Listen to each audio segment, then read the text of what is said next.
Welcome to my channel. आज आप सब किसी को बिहार बोर्ड के मैट्रिक क्लास के हिंदी के गद्य भाग का पाठ नंबर 2 जिस पाठ का नाम 20 के दांत है, इसके व्याख्या को बताया जाएगा। 20 मतलब जहर होता है, तो 20 के दांत अर्थात जहर के दांत। इसके लेखक कौन है? तो इसके लेखक नलिन बिलोचन शर्मा है। लेखक परिचय को जान लेते हैं। तो लेखक नलिन बिलोचन शर्मा का जन्म 18 फरवरी 1916 ईस्वी को पटना के बदरघाट में हुआ था और इनका निधन 12 सितंबर 1961 ईस्वी को हो गई थी। वे विख्यात विद्वान पंडित रामावतार शर्मा के जेठ पुत्र थे। माता का नाम रत्नावती शर्मा था। उन्होंने स्कूल की पढ़ाई पटना कॉलेजिएट से पूरी की तथा संस्कृत और हिंदी में एमए मास्टर ऑफ आर्ट्स होता है, एमए का फुल फॉर्म, एमए पटना विश्वविद्यालय से किया। इनकी प्रमुख रचनाएं कौन कौन सी हैं? तो इनकी प्रमुख रचनाएं दृष्टिकोण, साहित्य का इतिहास दर्शन, मानदंड, साहित्य तत्व और आलोचना, 20 के दांत तथा संत परंपरा और साहित्य इनके प्रमुख रचनाएं हैं। पाठ परिचय को जान लेते हैं। तब प्रस्तुत कहानी 20 के दांत में मध्यम वर्गीय अंतर विरोधों को उजागर किया गया है। जो मिडिल क्लास की फैमिली है उसी के अंतर विरोध को उजागर किया गया है। आर्थिक कारणों से मध्य वर्ग के भीतर ही एक और सेन साहब जैसे महत्वाकांक्षी का मतलब जिसकी आकांक्षा ऊंच हो उसे महत्वाकांक्षी कहा जाता है, तथा सफेद पोशी अपने भीतर लिंग भेद। जो सेन साहब थे वह अपने भीतर लिंग भेद यानी अपने परिवारों के भीतर लिंग भेद रखे हुए थे।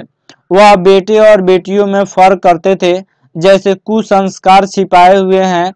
अर्थात जो सेन साहब थे वह अपने परिवार के भीतर लिंग भेद जैसे कुसंस्कार छिपाए हुए हैं, तो दूसरी ओर गिरधर जैसे नौकरी पेशा निम्न मध्य वर्गीय है, जो अनेक तरह के थोपी गई बंदिशों के बीच भी अपने अस्तित्व को बहादुरी एवं साहस के साथ बचाए रखने के लिए संघर्षरत है।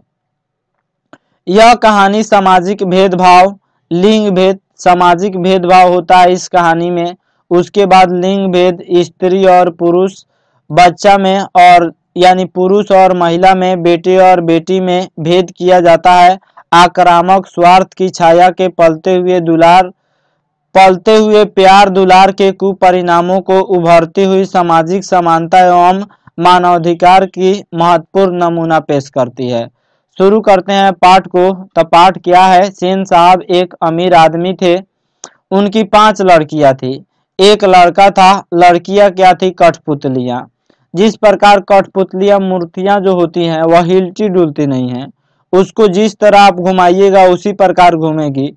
उसी तरह लड़कियां जो थी वह कठपुतलियां थी, यानी लड़कियों पर बहुत सारा बंदिशें लगाई गई थी, बहुत सारा रिस्ट्रिक्शन लगाया गया था। वे किसी चीज को तोड़ती फोड़ती न थी, दौड़ती और खेलती भी तो केवल शाम के वक्त। सेन साहब नई मोटर कार ली थी, स्ट्रीमलैंड, काली चमकती हुई खूबसूरत गाड़ी थी। सेन साहब को उस पर नाज था। सेन साहब जो स्ट्रीमलैंड गाड़ी ली हुई थी, जो कार ली हुई थी, उस पर उनका नाज था। एक धब्बा भी न लगने पाए। क्लीनर किसको कहा जाता है? तो जो साफ करता है गाड़ी को उसको क्लीनर कहा जाता है। और सोफर किसको कहा जाता है? तो ड्राइवर को सोफर कहा जाता है। क्लीनर और सोफर को सेन साहब की सख्त ताकीद थी, यानी बहुत जो है उनको हिदायत दिया गया था कि गाड़ी का थोड़ा भी खरोच नहीं होना चाहिए, थोड़ा भी धब्बा नहीं लगना चाहिए, बिल्कुल जान से ज्यादा गाड़ी को हिफाजत रखना है। यह सेन साहब क्लीनर और सोफर को कहते थे। चूंकि खोखा सबसे छोटा और सेन साहब की नाउम्मीद बुढ़ापे की आंखों का तारा था। सेन साहब की 5 बेटियां थे और उसके बाद एक बेटा हुआ खोखा, जिसका नाम कासू था। खोखा मतलब लड़का होता है, खोखी मतलब लड़की होता है।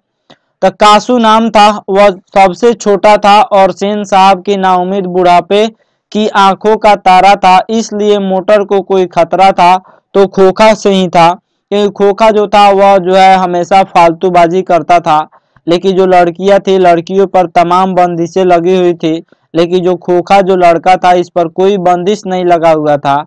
तो लेखक ने इसमें लिंग भेद, लड़का और लड़की में कैसे भेद किया जाता है उसी के बारे में इस कहानी में बताए हुए हैं। और फिर अमीरी और गरीबी के बीच में इस कहानी को बताए हुए हैं, आगे हम लोग जानेंगे। एक दिन की बात है कि सेन साहब का शोफर, सेन साहब का जो ड्राइवर था, एक औरत से उलझ पड़ा। बात यह थी कि उसका 5-6 साल का बच्चा मदन गाड़ी को छूकर गंदा कर रहा था और शोफर ने जब मना किया, ड्राइवर ने जब मना किया तो वह उल्टे शोफर से उलझ पड़ी। यानी जो मदन था, मदन की माँ जो थी वह शोफर से झगड़ा करने लगी। वह मामला अभी सिमटा ही था कि इसी बीच खोखे ने मोटर की पिछली बत्ती का लाल शीशा चकनाचूर कर दिया था। यानी जो झगड़ा हो रहा था मदन की माँ और शोफर में, ड्राइवर में, वह झगड़ा अभी खत्म ही नहीं हुआ था। यानी थोड़ी देर हुआ था खत्म हुए हुए, तब तक जो है खोखे ने क्या कि मोटर की पिछली बत्ती का लाल शीशा चकनाचूर कर दिया। लेकिन सेन साहब ने इसका बुरा नहीं माना और अपने मित्रों से कहा, देखा आप लोगों ने, बड़ा शरारती हो गया है कासू, मोटर के पीछे हरदम पड़ा रहता है।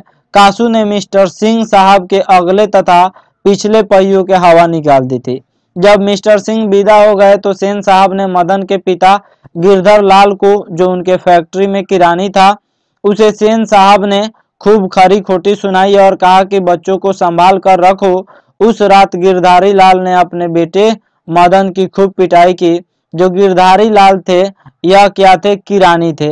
यह सेन साहब के यहाँ किरानी का काम करते थे और इन्हीं का बेटा मदन था जो केवल गाड़ी को छू दिया था तो फिर शोफर से और मदन की माँ से झगड़ा हो गई थी।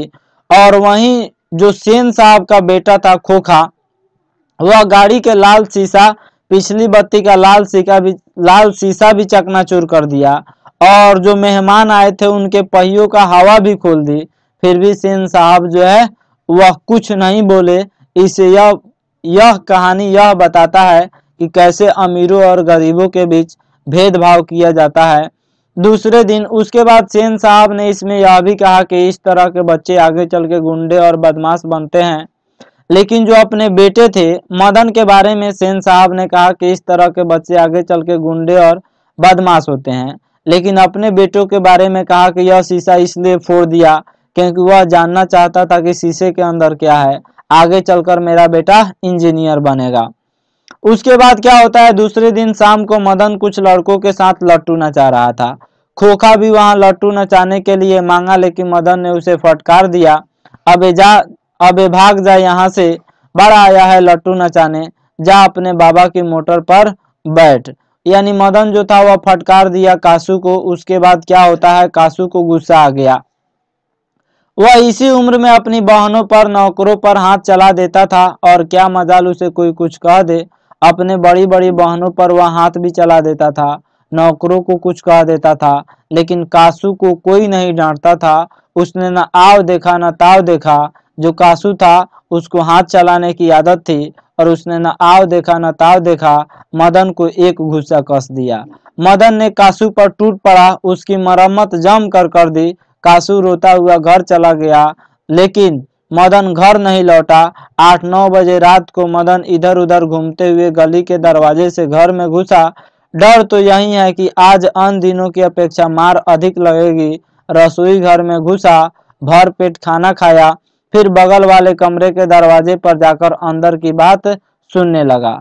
उसे इस बात का ताज्जुब हो रहा था कि उसके पिता क्यों गरज तरज नहीं रहे हैं, जबकि उसने कासू के 2-2 दांत तोड़ डाले थे। जो मदन था वह कासू के 2-2 दांत तोड़ डाले थे। इसका कारण यह था कि उसके पिता को नौकरी से हटा दिया गया था और मकान खाली करने का आदेश दिया जा चुका था। वह दबे पांव बरामदे पर रखी चारपाई की तरफ सोने के लिए चला कि अंधेरे में उसका पैर लोटे पर लग गया। ठन ठन की आवाज सुनकर गिरधर बाहर निकला। गिरधर मदन के पिताजी थे और यह बाहर निकलते हैं और मदन की ओर बढ़ते हैं। मदन की ओर बढ़ा, उसके चेहरे से नाराजगी के बादल छट गए थे। नाराजगी उनके चेहरे से हट गई थी और अपने बेटे के लिए गर्व महसूस हो रहा था। उसने मदन को अपनी गोद में उठाकर बेपरवाही, उल्लास, खुशी, गर्व के साथ बोल उठा, जो किसी के लिए भी नौकरी से निकाले जाने पर ही मुमकिन हो सकता है। शाबाश बेटा। उसने अपने बेटे को शाबाशी दी। एक तेरा बाप है और तूने तो खोखा के दो दो दांत तोड़ डाले।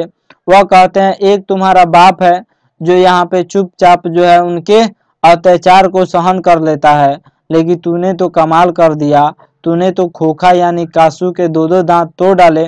लेखक के कहने का तात्पर्य है कि कोई व्यक्ति स्वार्थवश यानी स्वार्थ के कारण ही किसी का अपमान सहन करता है। स्वार्थ रहित अगर उसके अंदर से स्वार्थ लालच जो है हट जाए तो ईंट का जवाब पत्थर से देता है। इसी मजबूरी के कारण गिरधर अपने पुत्र को निर्दोष होते हुए भी पीटता था, क्योंकि 20 के दांत लगे हुए थे। इसे टूटते ही दुत्कार प्यार में बदल जाता है।